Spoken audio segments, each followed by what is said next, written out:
Bienvenue sur Vivre au Canada, la Web TV pour découvrir le Canada sous tous ses aspects. De la Colombie-Britannique au Québec, on trouve de nombreuses banques.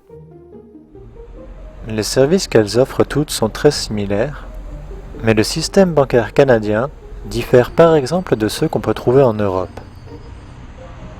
Pour essayer d'y voir plus clair, la Banque de Montréal, qu'on trouve partout au Canada, a accepté de répondre à nos questions.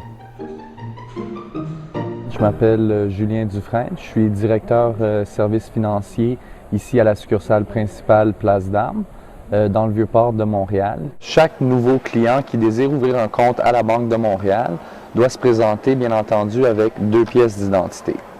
Ces pièces d'identité, pour les nouveaux arrivants, peuvent être des fois problématiques parce qu'ils n'ont pas des pièces qui sont reconnues ici au Canada.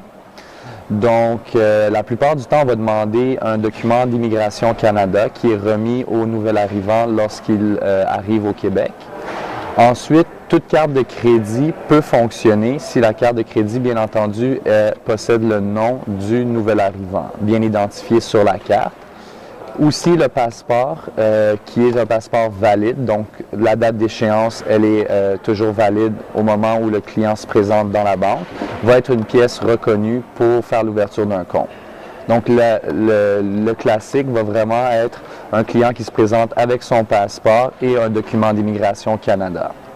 Pour ce qui est d'une preuve d'adresse, nous sommes conscients que les nouvelles arrivants, des fois, n'ont pas de lieu fixe temporairement.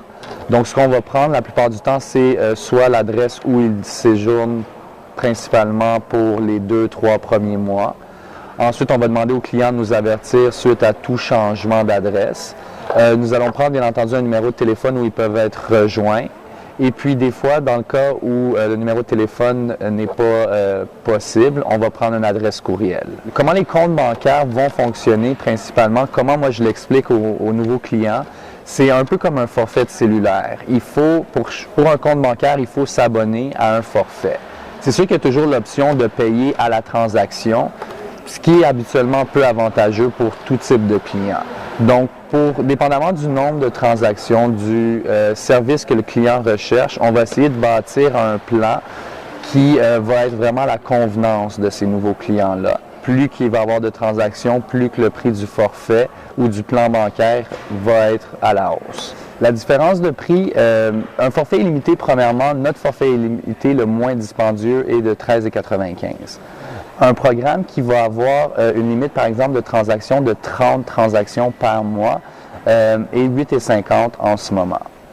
30 transactions, qu'est-ce qu'on entend par transaction? Dans le fond, c'est tout mouvement d'argent qui n'est pas un dépôt. Donc, un paiement de facture, un paiement par Interac, un retrait au guichet, un débit préautorisé, donc un fournisseur ou un créancier qui prélève à même votre compte chaque mois une somme d'argent pour être payé va compter comme une transaction. Dans le fond, vraiment tout, sauf les dépôts, va entrer sous la définition d'une transaction. Aussi, il y a toujours la possibilité, par exemple, de se sauver de ces frais-là mensuels en gardant un solde minimum d'encaisse dans son compte de chèque principal durant un mois entier. Pour mettre un peu d'ordre dans toutes ces différences-là, dans le fond, il y a une carte, ce qu'on appelle, nous, au Québec, la carte Interac, qui est un peu l'équivalent pour les Européens de la carte bleue. Donc, la carte Interac, c'est une carte qui va fonctionner partout où les commerçants l'acceptent et qui va aller débiter un solde de votre compte bancaire, mais un solde existant.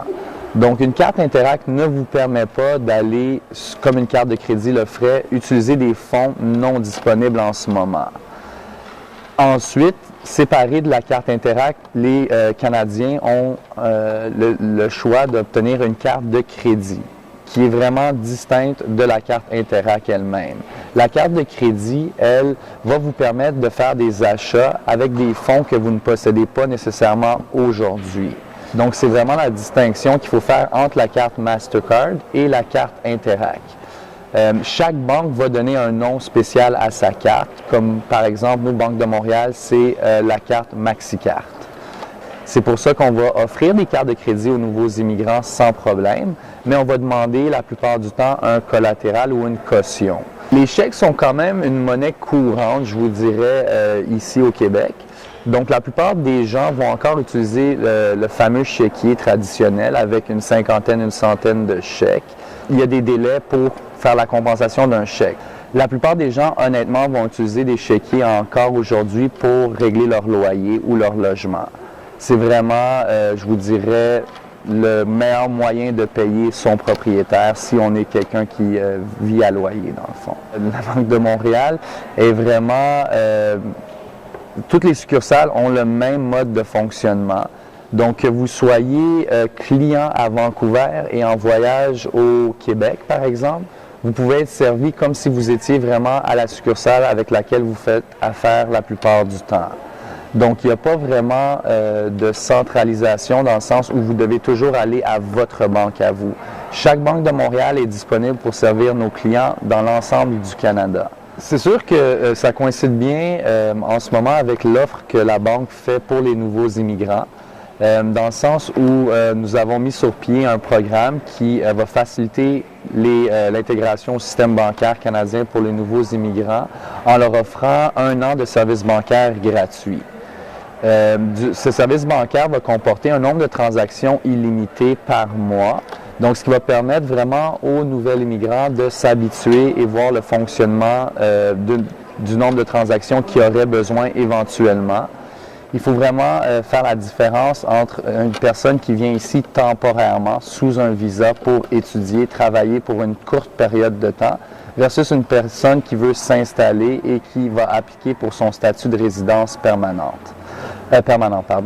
Donc, le programme va s'appliquer qu'aux personnes qui ont l'intention de demeurer et rester au Canada pour une durée longue, beaucoup plus longue et une durée qui n'est pas temporaire, dans le fond. J'invite tous les nouveaux immigrants et nouvelles arrivants à passer à une succursale Banque de Montréal, idéalement la succursale principale, qui est au Vieux-Port, puisque c'est la première banque qui a été ouverte au Canada. Et puis, nous sommes toujours réceptifs à accueillir les nouveaux immigrants, nouveaux arrivants, et justement leur expliquer et démêler tout ce qui a trait au service bancaire canadien. Rendez-vous la semaine prochaine pour une nouvelle vidéo de Vivre au Canada, et d'ici là, bonne semaine à tous!